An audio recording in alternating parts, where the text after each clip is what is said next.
Selamat pagi, Bapak Ibu Saudara sekalian. Selamat datang dalam acara Sarapan Sabda bersama saya, Pak Saparman. Sarapan kita pada pagi hari ini masih mengenai Tuhan Yesus diadili, ayat 57 sampai 66 dari Matius 26. Sesudah mereka menangkap Yesus, mereka membawanya menghadap Kayafas, imam besar. Di situ telah berkumpul ahli Taurat dan tua-tua.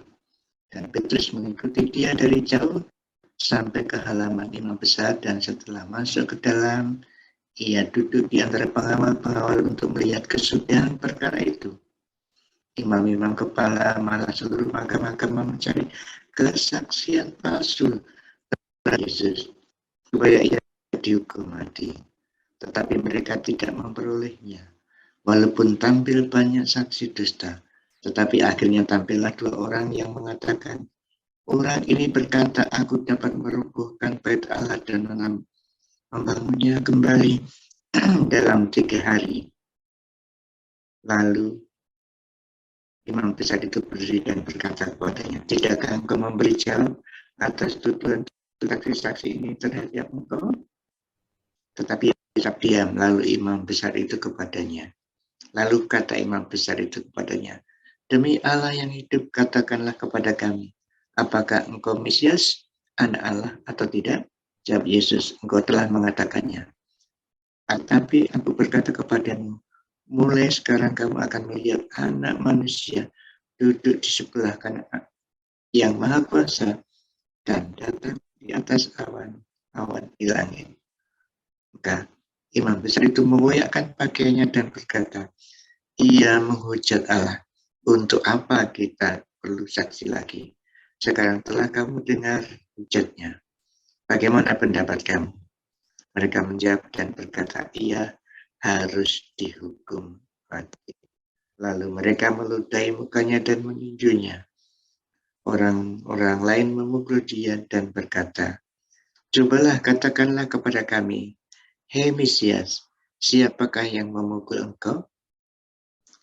Bapak Ibu Saudara sekalian yang dikasih Tuhan, yang lalu telah disampaikan bahwa semuanya ini terjadi oleh karena Tuhan Yesus memenuhi rencana Allah yang telah disampaikan oleh nabi-nabi.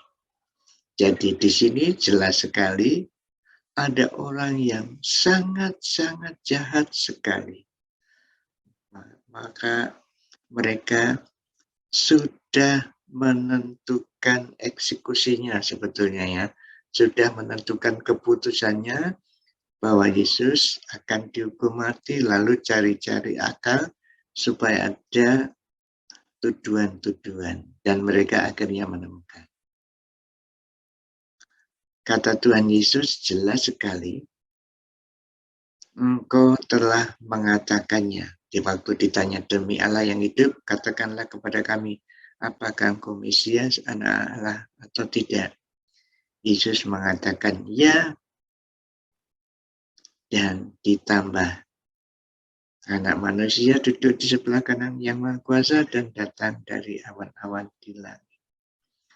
Nah, maksud ini sudah dijelaskan yang lalu, tetapi maksud saya di sini adalah bahwa orang-orang yang jahat sekalipun diberitahu jalan keselamatan oleh Tuhan Yesus. Mereka yang meludahi, mereka yang memukul, mereka yang menampar, mereka yang menanyakan kemesiasannya, diberitahu dengan jelas bahwa dia adalah Mesias. Jadi Bapak Ibu Saudara sekalian, yang jahat, sangat-sangat jahat sekalipun, Tuhan Yesus memberikan penjelasan yang sangat jelas bahwa dia Mesias. Artinya Bapak Ibu Saudara sekalian, semua orang yang ada di dunia ini, bahkan yang saudara menilai sangat amat sangat bukan main jahatnya, Tuhan Yesus mengasihi mereka. Mari kita pada waktu memandang orang yang dianggap jahat dan memang jahat, perlu kita kasihi. Ini memang sulit kita lakukan. Kita takut kepada orang yang jahat, tetapi mari kita meniru Tuhan Yesus. Memang benci kejahatannya itu harus, orang jahat dihukum pasti, ada undang-undangnya, tetapi kejahatannya dihukum, tetapi orangnya dikasihi Tuhan. Mari kita ingat itu. Mungkin ada Bapak Ibu Saudara sekalian yang punya pelayanan terhadap kelompok yang seperti ini, atau mungkin ada yang melayani di penjara-penjara yang secara langsung kejahatan mereka telah dihukum. Mari kita doakan saudara-saudara ini.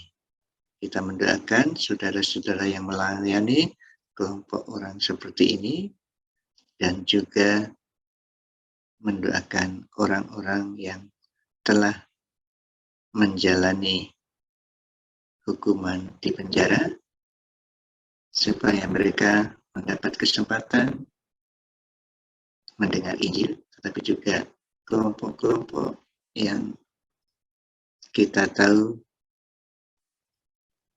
melakukan kejahatan, mari kita doakan mereka. Bapa kami yang berada di dalam kerajaan surga, kami tahu Engkau mengasihi semua umat manusia, baik yang jahat, yang baik di bumi ini. Oleh karena itu kami berdoa, ya Tuhan, biarlah mereka yang belum pernah mendengar kasih-Mu itu bisa mendengar. Kami mendoakan para misionaris, para penginjil yang bekerja di daerah orang-orang yang belum mendengar, di daerah kelompok-kelompok yang melakukan kejahatan, di penjara-penjara orang yang telah menerima akibat kejahatan mereka. Tuhan, pelayan-pelayan yang di sana, Tuhan berkati, biarlah mereka pada suatu saat nanti bisa mengerti kasih-Mu, mengerti Engkau sebagai Mesias, Juru Selamat dunia, sehingga mereka diselamatkan. Dalam nama Tuhan Yesus. Amin.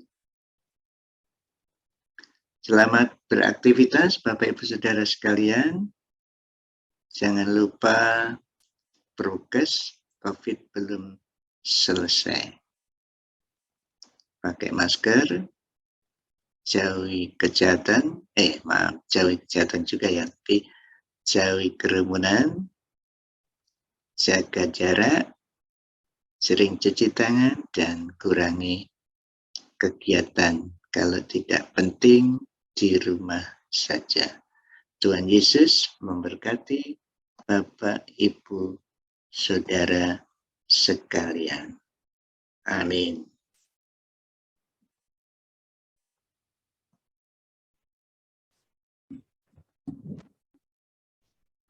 Terima kasih Bapak Ibu Saudara telah mengikuti acara Sarapan Sabda. Jikalau ada kritik atau saran, silakan menghubungi kami. Ini ya. Jadi kalau ibu-ibu punya kritik supaya acara kita lebih baik lagi atau ingin kontak, silakan hubungi kami dengan WA Saparman 0818979114 atau kirim email saparman2021@gmail.com. Terima kasih, Tuhan memberkati Bapak Ibu Saudara sekalian. Tuhan memberkati. Amin.